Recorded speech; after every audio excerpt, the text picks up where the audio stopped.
Ja, velkommen til oss, kjære seere. Velkommen til Frikanalen, til Trond Alis kvarter. I dag har vi med oss en interessant gjest vi skal snakke med. Han sitter selv i England. Det er Gilad Atzmon. I think I have to introduce him in English language.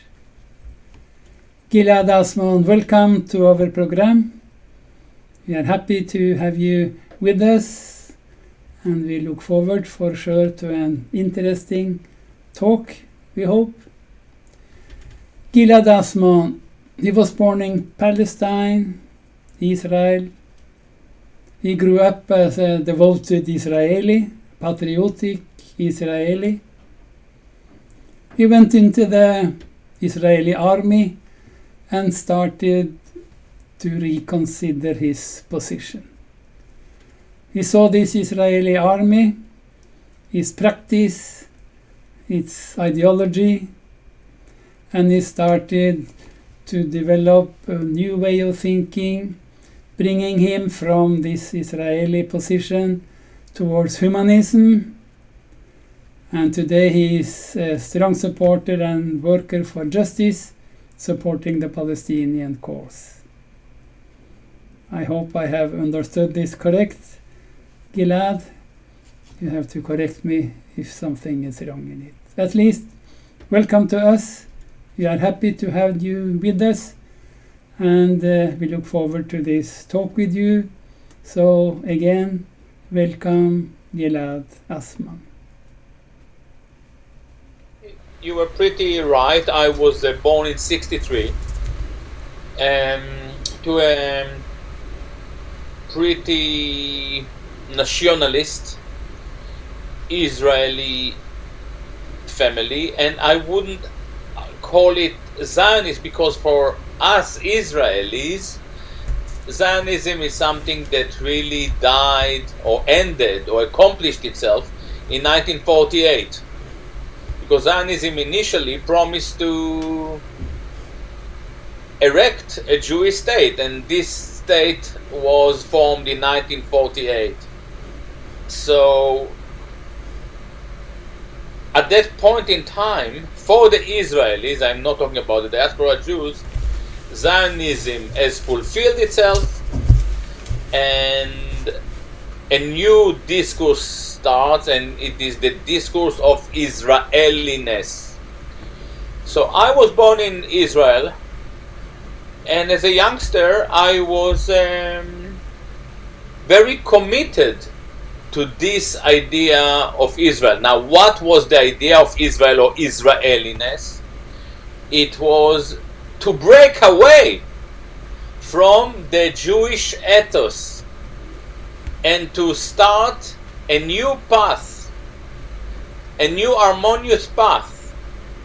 And the early Zionists, Herzl, Nodo, Berl, Katzenelson, Adi Gordon, quite a big list, and actually I find them very interesting. Their promise was to make the Jews, the diaspora Jews, people like all other people. So in a way to normalize the morbidity in the Jewish condition. This was the philosophy beyond Israel. Now Israel calls itself the Jewish state, but for me, in the very early stages of my life, or my parents who were born in Palestine, Israel wasn't a Jewish state. It was the complete opposite. It was an attempt to defy Jewishness and to become something else.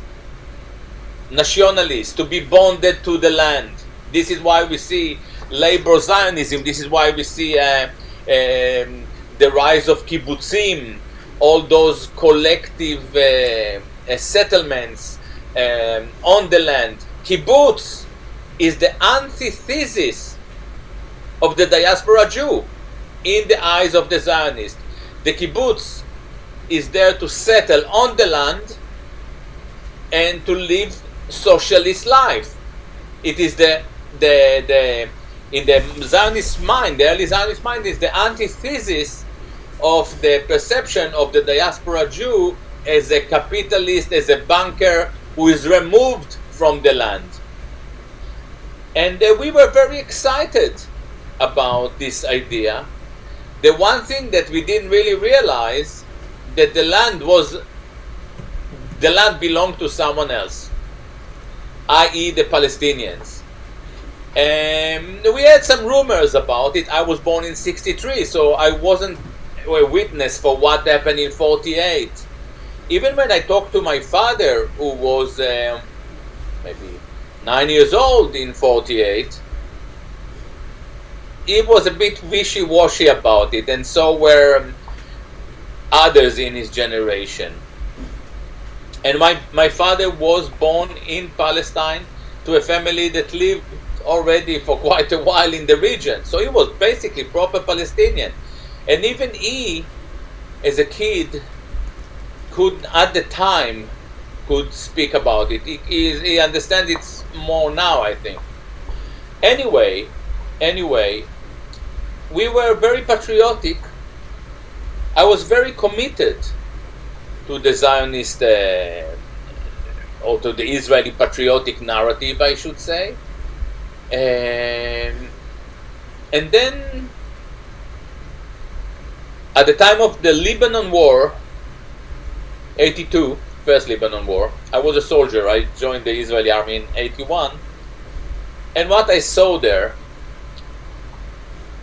struck my confidence in the Israeli patriotic ethos, or if you want to say Zionism. I realized that we were invaders, we were expansionists, we were engaged in some serious war crimes, and my pride of the Jewish morphosis evaporated very quickly. The Lebanon War wasn't an instant adventure. It's actually started in 82 and continued for many years. And along my 2 years as an Israeli soldier, the 2 years that were left from 82 to 84, I saw some brutal scenes. I've been in Ansar. It was practically a concentration camp. It should have been a POW camp, but Israel refused to accept giving the rights of a POW to Palestinians. I was pretty devastated. I can talk about Ansar. I spoke about it in a few occasions, but I saw, for instance, the solitary confinement. The solitary confinement in Ansar, where basically, this is something that I saw in summer 84, just before I left the army, where basically concrete cubes, kind of something like 1 meter high, 1 meter 20 long, maybe 90 centimeters width, with a metal door. There were 12 of them, I think 12, maybe 10, maybe 13, I don't remember exactly, in a circle. And I told the commander-in-chief at the time, listen, make sure that you don't put dogs in these places. And don't worry, these are not for dogs, these are for Palestinians. And I spoke about it many times in my talks, and nobody knew what I was talking about. And when I visited Lebanon for the first time, I think in 2013, I mean, not for the first time, for the first time, not as an Israeli soldier. And one of the first things that they did was to take me to see these kind of constructions. I took pictures of them. So the Lebanese knew very well what was this kind of measures of abuse and solitary confinement were used by the IDF. I never been a very political person. I'm still not really about politics. I explain the political move from a philosophical perspectives.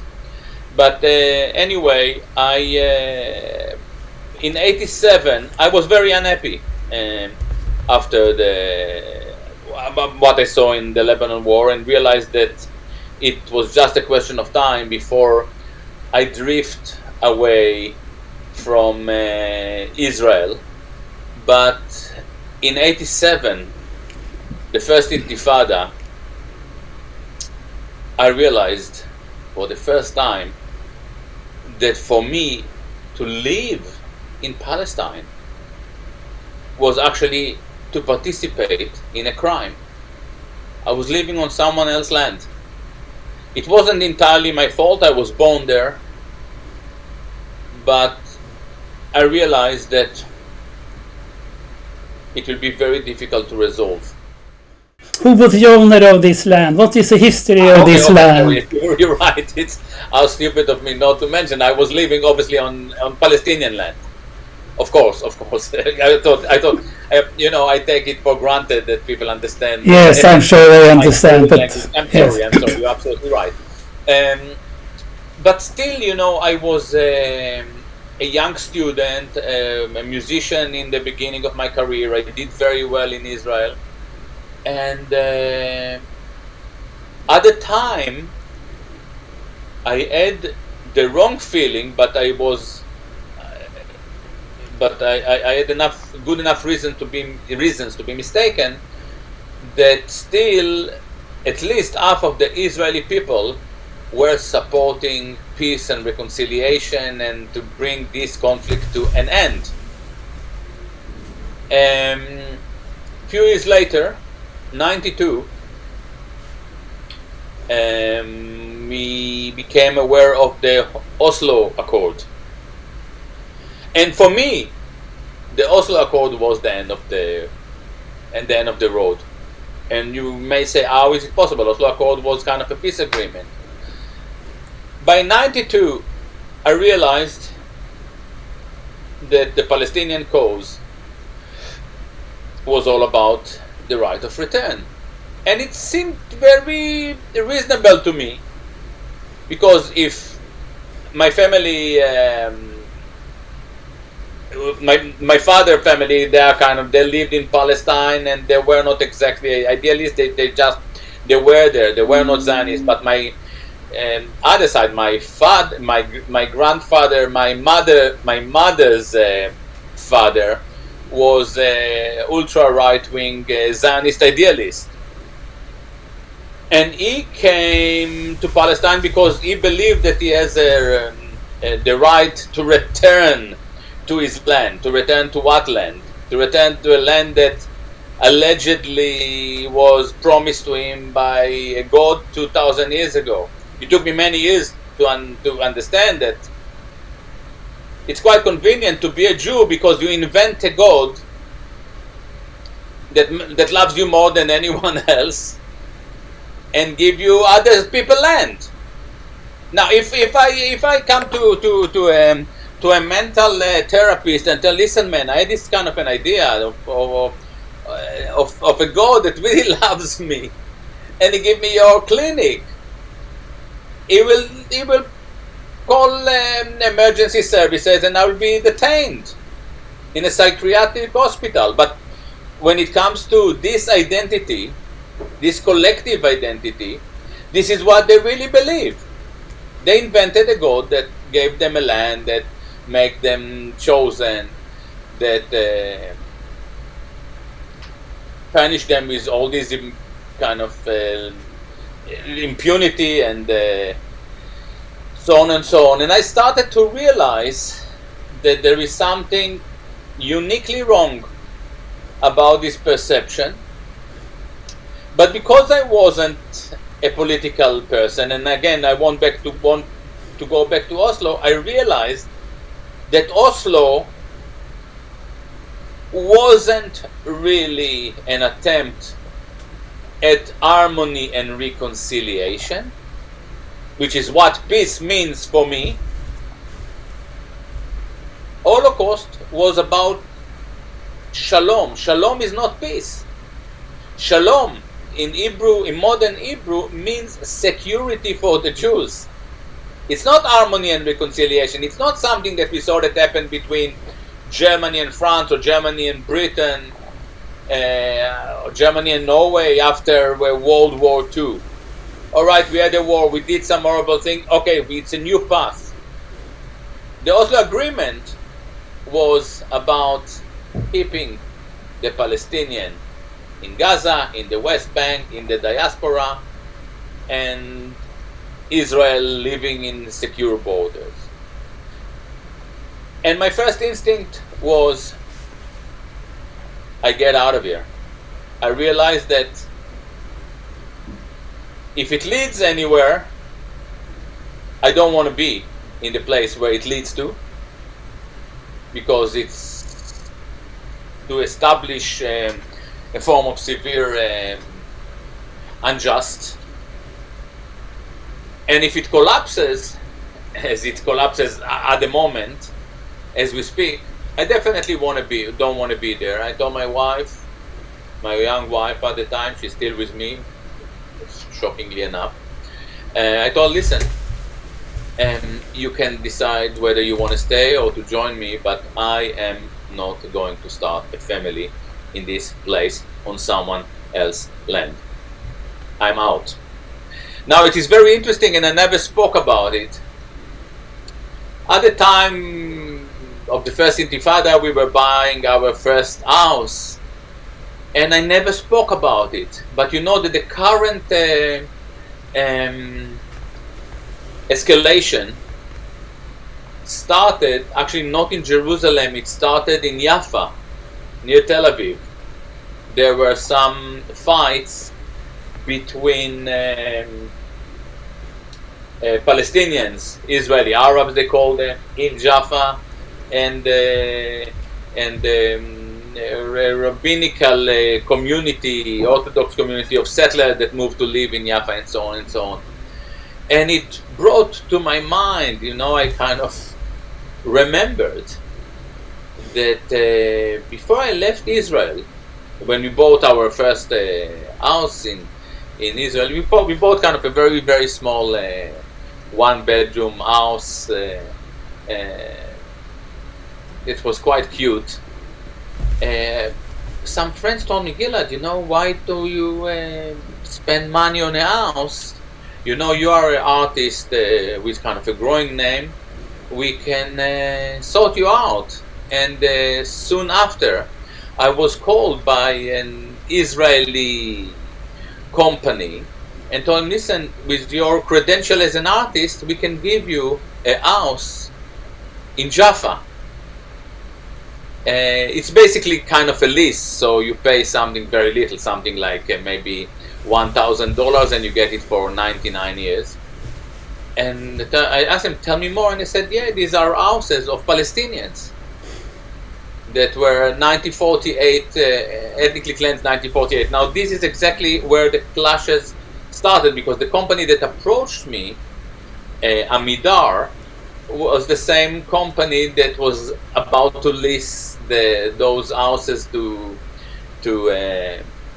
these settlers. Anyway, I became very clear to me that I didn't want to be part of this ethnic cleansing project, and I really didn't think about it too deeply. I left Israel in 93 or 94. I settled in Britain. I was doing my master's degree in philosophy and started my PhD. And then, and I already had a beautiful career as a musician. I'm a jazz artist. And then was the second Intifada. And the second Intifada was shocking for me, because suddenly I saw Israeli brutality on the BBC, on CNN, on what else was there? I don't remember actually. I try to think what else we could watch in 2001. Fox, I don't know, Sky definitely. And I felt sickened by it, and I felt that I didn't want any connection with this brutality. I don't want to be associated with it. I don't want to explain where it comes from. I want to move as far away as I can. And I started to write about it, and I wrote about it. I never saw myself as a writer. I wrote something to a few friends, and 3 days later it was on Counterpunch. If you remember, there used to be Counterpunch used to be kind of a very brave magazine of dissent. Now it's actually turned into Kosher Punch. It's not very serious. It's actually slightly pathetic. But I became kind of a leading writer for Counterpunch, and I, without me, I was studying philosophy at the time, and I started to dig actually deeper and deeper into these questions to do with Jewishness. Why it's not Zionism, because Zionism for Israelis died in 1948, and it's not necessarily Israeliness, because Israeliness could be brutal, but it was seeking this metamorphosis. And I realized that Israel started to call itself the Jewish state, and I realized that if a country calls itself the Jewish state, the first thing that you have to ask is, who are the Jews? What is Jewishness? What is Judaism? And how all those terms are linked to each other, and what is their impact on a state that called itself the Jewish state.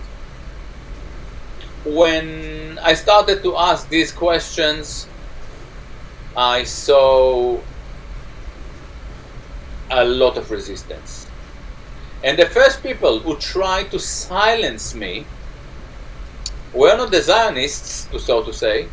They were the Jewish left, actually. And I remember that I had a meeting with the leader of JPP in New York, maybe in 2010 or 11, or Rebecca Wilcomerson, and we spoke. She was nice, and we spoke for quite a while, and we agreed on most things.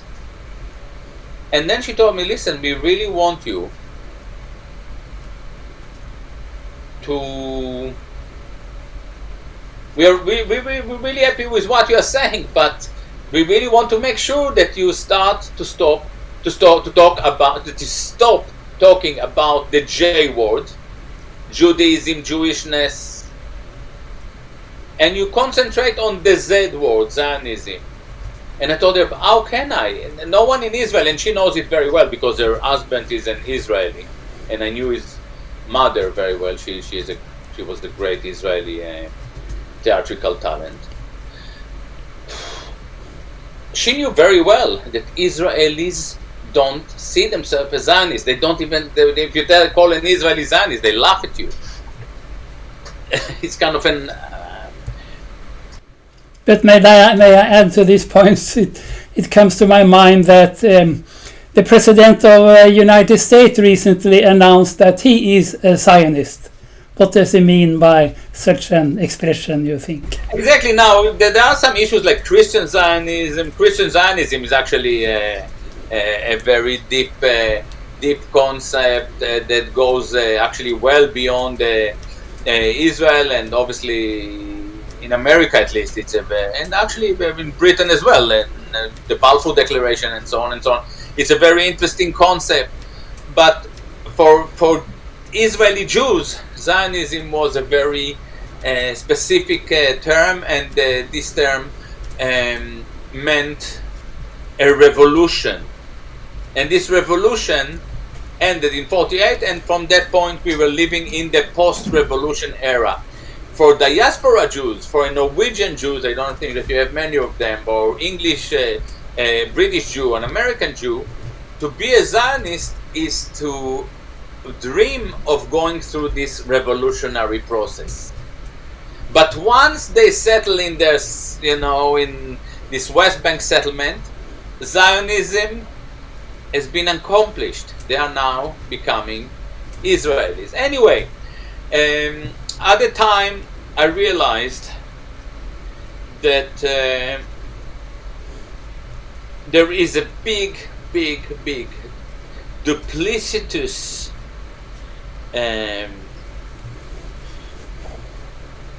impetus at the core of the Jewish anti-Zionist discourse. I started to notice that they try to dominate the language and the politics, and by doing so they actually managed to interfere and dismantle the real meaning of the Palestinian cause. Suddenly, instead of talking about the right of return, we started to talk about end of occupation. I said, sorry, end of occupation. Yeah, occupation is not good, but for the Palestinian refugees in Lebanon, occupation is not a problem. For the Palestinian in Gaza, occupation, maybe from 2005, is not the problem. For the diaspora, Palestinian occupation is not the problem. Actually, I start to understand end of occupation actually legitimizes Israel within the 67 borders. I realized that the Jewish anti-Zionists started to talk about, for instance, apartheid or colonialism. I said, sorry, wait, hang on a minute. Colonialism is a very precise historical notion. It refers to a relationship between a settler state and a mother state. Israel is a settler state, but who is the mother state? Was it England? But England disappeared. So is it now America? So do they start to move between, they swap mothers every few years? What is going on? I realized that it's not colonialism. When I pointed out that it's not colonialism, they invented another notion, or they introduced another faulty notion, settler colonialism. Settler colonialism is something completely different. Settler colonialism is when a mother state A deploys ethnic minority B to land C on the expense of the indigenous people of the land. So for instance, Britain sending Scots to Ireland, and by doing so actually abusing the rights of the Irish people. But in the case of Zionism, it was Jewish lobby B persuading the Brits A to give them Palestine on the expense of the Palestinians. So if settler colonialism is historical order of A, B, C, D, in the case of Zionism, it's B, A, C, D. It's a different pattern. And the reason is that Zionism is a very unique movement. Not many times in history, people stood up and said, listen, we've been here 2,000 years ago, please go away, we want to come back. This never happened in history. This is a unique movement, and when you understand that it's a unique movement, you try to understand what is at the core of this impunity. And this is what I try to do. I face a lot of resistance. They call me names, they call me Holocaust denier, Nazi, anti-Semite, which is quite strange, because now you have all over the world, of every country that I play in and perform in and give talks in and publish my books in, they all have laws against racism and anti-Semitism and Nazism. And obviously I've never been charged, I've never been questioned once about anything I've said or written. I'm actually very, very careful, and this is something that I understood in the very beginning. We are dealing with identity that is racially driven, so to say. Zionism is a racist movement. If you can explain on this matter, Gilad, how is Zionism a racist movement? I don't argue that Jews are a race. I actually can prove that they are not. But the political identification as a Jew is driven by racial orientation, because they believe themselves to be a tribe that is connected by blood, specifically by the blood of through the blood of the mother. In order to prove that you are a Jew, you have to show that you have a Jewish mother. Why is it that you have to prove that you have a Jewish mother? Because we never know who is the father. But with the mother, it's quite easy to establish. So it's strictly a form of blood-oriented identity. So when you criticize this racially oriented philosophy, and especially the politics that is implied by this identity, what they do, they actually accuse you of being a racist. No! What we are doing is anti-racist. We actually speak about Palestine being the lands of its citizens, of the people who live there, and the people who live there for many, many years, as opposed to the land of the Jews, wherever they are. Anyway, the more I was attacked by Jewish left, and it's quite clear that the Zionists were also very unhappy with my work. But the fact that Alan Dershowitz is upset by me is hardly a surprise for me. But the fact that the people who were most enthusiastic about silencing me were actually the Jewish anti-Zionists taught me a lot about this identity, about the role, about what is Jewish power. It was the Jewish anti-Zionist resistance to me that made me understand the Jewish power is the power to suppress discussion on Jewish power. This was a major finding. By the way, by now it is not very unique to Jewish power. In fact, this is the meaning of political correctness. Political correctness is politics that doesn't allow political opposition. It is exactly like Jewish power. And this is why we see a very interesting continuum between Jewish identitarianism and left progressivism. And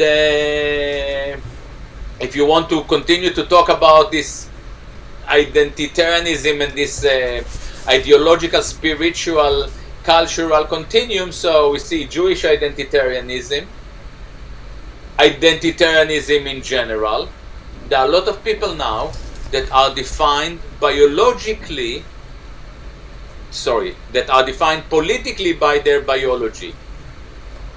Jews, Zionists, for instance, say, we are Zionists because we are Jews. So it's a racially oriented political view. But Jewish anti-Zionists are doing exactly the same mistake. They say we are anti-Zionists, but they're still working in a racially oriented group, which is absurd.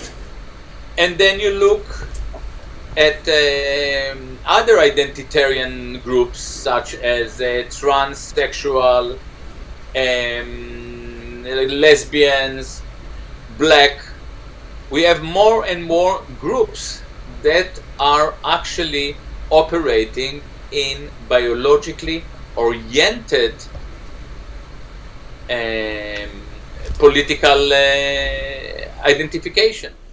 Mr. Gilad, you mentioned that you had no intention to become a writer, but you have written several books, interesting and important books. Especially, I have a focus on this one, The Wandering Who. I think that is really an interesting and important book. And those following us on this program, I advise you to buy it and to read it. I understand that a lot of people like my writing, and as I developed, I learned to enjoy writing, and I think that people recognize now that I'm a good writer. That's what I'm doing in my, my adult life. I'm playing music and I'm writing my intellectual musing on the metaphysics of Jewishness. Anyway, I think that without understanding that which drives the state that calls itself the Jewish state, we cannot really understand the Palestinian situation. We cannot really admit to the fact that what we see de facto in Israel-Palestine now has morphed into an ethnic conflict. It's not a political conflict. Political conflicts can be resolved. Ethnic conflicts are never resolved, and when it comes to religious conflicts, the situation is pretty hopeless. And this is really the situation here. It is not a coincidence that the clashes that we see now broke out because ultra Zionists, right-wing Israelis, I say ultra Zionists, but I should say right-wing Judaic fronts, like Knesset member Gvir and so on and so on. And by the way, what I'm saying here is validated by the Israeli chief policeman, who said that it was this Israeli right-wing politician who pushed the region into such an escalation. It was their claim for the land, for instance, of Jerusalem, Sheikh Jarrah, the clashes that they pushed for in Jaffa, near Tel Aviv, and also in the old city of Jerusalem, that led to the spark of this violence. The most amazing news here is that, like in every disastrous chapter in Jewish history, the Jews are actually becoming more and more divided on a lot of idiotic issues. They are not divided about left and right. They are divided on issues whether they like Netanyahu, don't like Netanyahu, and so on and so on. They all want they all have a similar vision of what the Jewish state should be. And this is, by the way, another reason why I don't like to call Israel apartheid. Apartheid is a racist system of exploitation. Israelis don't want to exploit Palestinians, Israel at large. The vast majority of Israeli politicians, they want the Palestinian gone. Israel is an ethnic cleanser. Ethnic cleansing is way worse than apartheid. It's an invasive cleansing entity. It's a robbery, it's a plunder. It's a completely different story. Anyway, we cannot understand this conflict unless we understand that it morphed into a religious conflict. Now, I don't say that all the Israelis are religious, and I don't say that all the Palestinians, but the movement that are most significant in the region and the shaping the conflicts are religious sentiments. It seems not very easy indeed to find a way out of this present situation with the bombing, the killing, Jerusalem, Gaza. May I ask, do you have any suggestion how to get out of this situation, take steps towards some kind of a peace, Gilad? It's a very interesting question. One of the reasons that we see this crisis is because in the last 6 weeks, the leader of the Israeli Muslim party, Mansour Abbas, the leader of Raham, became the Israeli kingmaker. He stood up a month ago in front of the Jewish nation, prime time, 8 o'clock in the evening, delivered a wonderful speech in Hebrew, and he said, "We are human beings. There is more that we share than that which divides us. I'm happy to participate now in the Israeli political game, to be in a government, and Netanyahu couldn't form a government without him.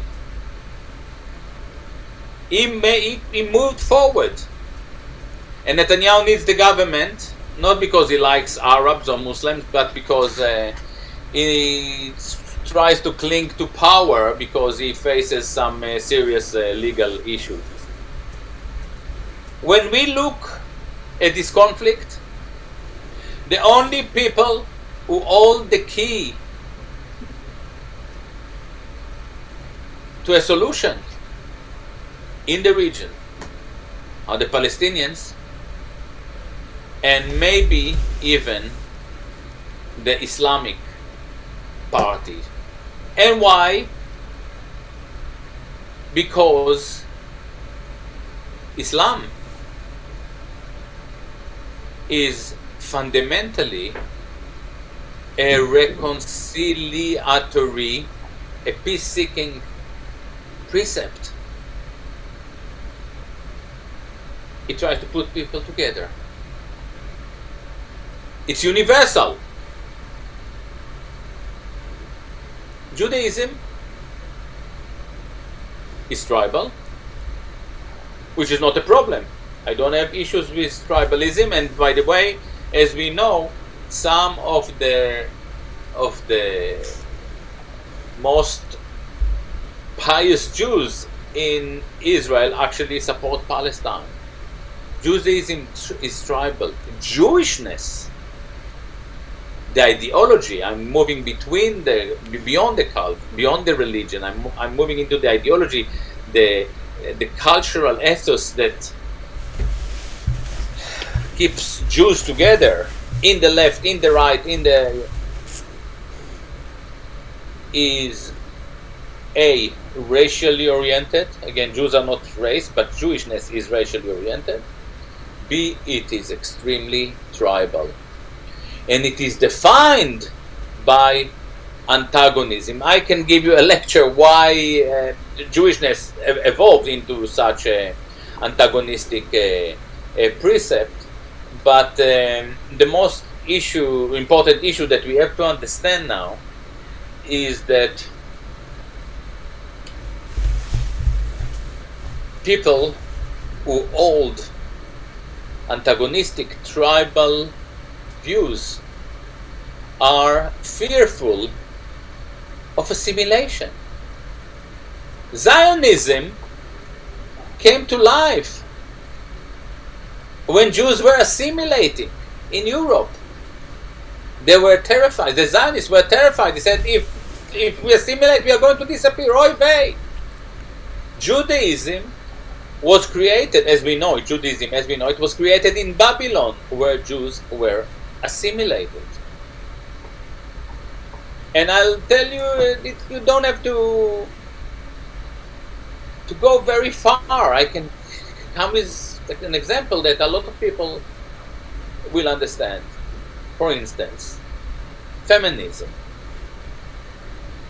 In the late 19th century, early 20th century, some women started to say, listen, we are citizens of Britain, of America, of Sweden, of Norway, of Germany, and we don't enjoy all the rights. We want to be equal.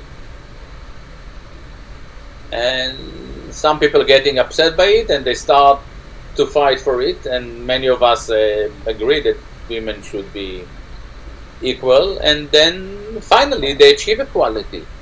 By the time you achieve equality, you are pretty institutionalized and you have enough political power. You have a lot of followers. What are you going to do with it? This is the moment that you should quit. You said, I've achieved what I wanted. But in most cases, we see an evolvement of beginning of separatist shift. You don't want just to be equal. You want to see yourself as better. You want to see yourself as differentiated, distinguished. Yeah? You start to say that the society that accepted you should be abolished. And this is something that we see in the later phase, for instance, of the feminist movement. This is something that happens to every identitarian discourse, to gays. It will happen to LGBT. It happened to every identitarian discourse. The only difference between, let's say, Jewish identitarianism and feminism is the Jews have been doing it for 2,500 years, and feminists are doing it for 100 years, and trans are doing it for 10. LGBT are doing it for 10 years or 15 years. So obviously, if you're doing something for 2,500 years, you develop some tactics. You become good at it. If you give me 2,500 years to practice my saxophone, I'll be a monster. I'll be as good as Coltrane. I hope. If not, it will be really embarrassing. Mr. Gilad, is this to say that maybe one way towards peace, at least theoretical, would be that pure and sincere Islam and pure and sincere Judaism get together and establish some kind of a cooperation to promote some kind of understanding, and this might be a way to try to find solution to the present problem we are facing? it is fun. It is funny that, you know, I'm not a I'm not a Muslim, and I'm definitely not a Jew. But the most amazing thing that happens, thanks following this development with Mansour Abbas, was that the Jewish Orthodox parties said, we definitely prefer to sit with a pious Muslim than with the Meretz LGBTQ. They don't like them. The Orthodox Jews, they don't agree with the gender sex orientation parties. So if we start to think of the people who live between the river and the sea, it is very possible that most of them actually are religious.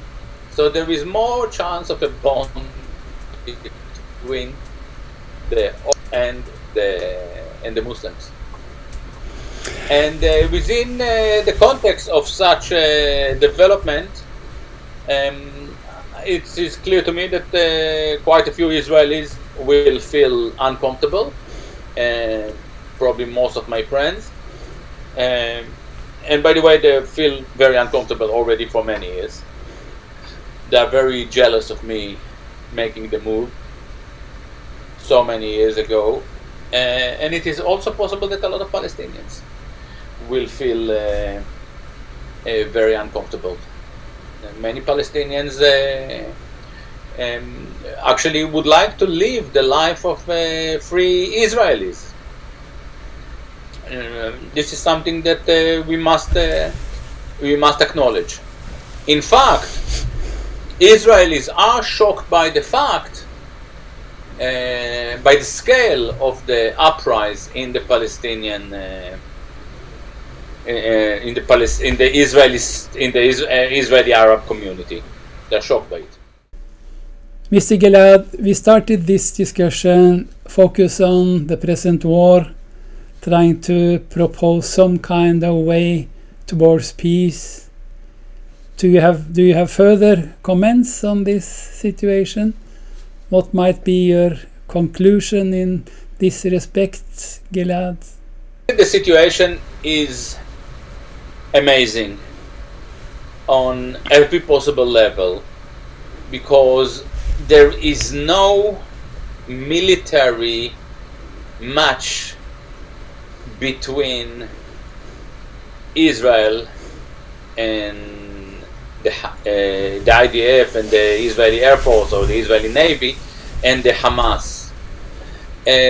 For the same reason that there was no real match between the Hezbollah forces in 2006 and the Israeli military at the time, and yet the Hezbollah won in 2006. Israel was defeated. It went out of Lebanon with the tails between its legs, and never tried to attack Lebanon to reach a confrontation with Hezbollah. And by the way, Hezbollah also didn't want to engage in a full-scale confrontation with Israel, because they ended up the winners in 2006, and they want to keep it like that. Israel has a big air force, the most advanced American airplanes, the most advanced bombs, the most advanced drones, and still the Hamas is winning the battle.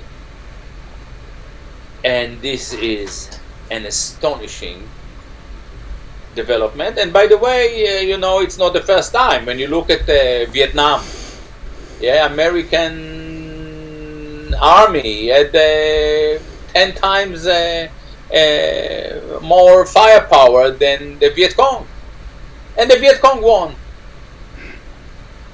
because you win when you have nothing to lose. You win because they are willing to sacrifice. You win when you are determined. And these are the qualities that we see from the Palestinians. For many years, I myself wrote quite a lot about it. I wrote about the fact that the Palestinians cannot agree what is their cause, what is the number one priority, because they are divided. We have Palestinian in Gaza, we have Palestinian in Lebanon, we have Palestinian in the West Bank, we have Palestinian in Israel. Each of these groups, each of these segments want something else. The Palestinians in Gaza want one day without a drone spying on them. In the West Bank, they want to drive from A to B without meeting an Israeli soldier in the roadblock. In the Israeli Arabs, the Palestinian living in Israel, they want just to be equal. In Lebanon, they want someone to acknowledge the right of return. Israel controlled these Palestinians separated very easily by legislation and just a few soldiers. In order to upset the one in the West Bank, they got a few soldiers on roadblocks. In Gaza, there's a few Israelis on joysticks flying drones. In Lebanon, they forget about the right of return. Within Israel, they kept, abusing them, oppressing them with lack of funding for education, so on and so on. And Israel got itself to the point that it started to believe that the Palestinian cause has evaporated. They thought that Palestinian cause is just a few Palestinian solidarity making some noise in Washington or Chicago or London. And suddenly it is there. It's inside their cities. It's in Tel Aviv, it's in Jerusalem, it is Nazareth, it's Acre, it's everywhere. It's 20% of the population, and they are extremely unhappy. Now, you look at military objectives. When there is a war, you ask your general, what is my military objective? You are a soldier. You are a commander. You are a colonel. You are ordered to fulfill a task, and you ask, what is the military objective? There is no military objective for the Israeli army to push for. They are not allowed to cause too much of a damage to Gaza, collateral damage, because they understand that if Hezbollah joins with the backing of Iran, what they saw from Gaza, which we are talking about 8,000 missiles, the Hamas, we believe, will be nothing in comparison to the 150,000 missiles we believe the Hezbollah is, and they are cutting edge technology. Yeah, they are very precise, and it will prove that the Israeli Iron Dome is completely useless. Already now people start to ask questions. So Israel is fighting a war without objectives. The military is dying to reach ceasefire, because they say from every minute now we are going downhill. We can only make mistakes. It's enough that airplane is throwing bomb, and it already happened a few times this week, on the wrong house, and we kill many civilians. It will look horrible all over the world. America is already pushing. When it comes to the Hamas, they already, in the first 24 hours of this current conflict, they achieved all their targets. They united the Palestinian people. They showed that the Palestine is something that goes beyond Jerusalem, beyond Gaza, beyond Acre. It's the entire land between the river and the sea. They show that they managed to surprise the Israeli militarily. I was a kid in 73. It was an incredible, in the first days, incredible Arab victory. The Arab leaders then, Assad, the father, Hafez al-Assad, and in Syria, and Sadat in Egypt, they didn't dare to send their airplanes or to try to target Tel Aviv. Ania did it. The Hamas, without ground-to-air missiles, knowing that they will suffer, and they keep targeting Israeli cities. And by the way, I'm very happy that they don't kill many Israelis, because for me, and I'm saying it for 20 years, the missiles are there not to kill. They are a message. They are there to tell the Israelis, listen, you are living on our land. In Jaffa, in Haifa, in Acre, in Beersheba, in all those lands, you are on their lands. You better get it into your mind, because we are not going to give up. It's not happening. And the Israelis still at the leadership level refuse to acknowledge it, and only think in military terms. What they have to do in order to get the Arabs on their knees. I read it every 2 minutes on the Israeli press. It is very, very, very, very, very sad, because on the one hand, Jews always mention to us that their history is a chain of disasters. In that respect, Israel was an opportunity to open a new page in Jewish history, and look where we are. It is heading toward a new disaster, new Jewish disaster. And the next question is why people can't change their fate. And I believe now that there is no way to change the fate of the Jews as a collective. But if you are a Jew and you see what I'm saying, you see the logos, you see the rationality, you see that something is extremely wrong, don't try to save the tribe. Try to save yourself. Try to start to ask questions. Try to find your own way towards peace, towards reconciliation.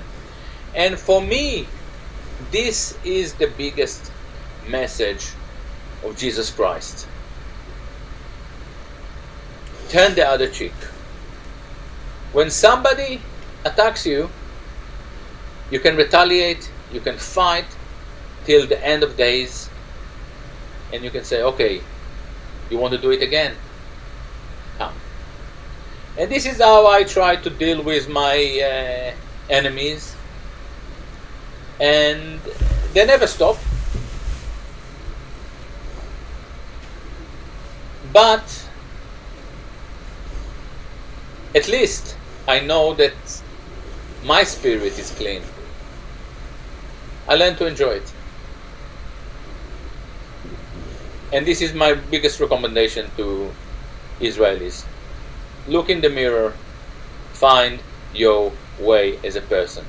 Gilad Atzmon, we thank you very much for being with us. I think your point of view, your way of thinking, your proposals, your lessons are very interesting and important indeed. So we thank you for being with us today. And send my love to all our friends in Norway. And for sure we will invite you for further talks and discussions in the future. and we hope you will have time for it. But for now, thank you very much indeed for this talk. Thank you, Gilad Atzmon.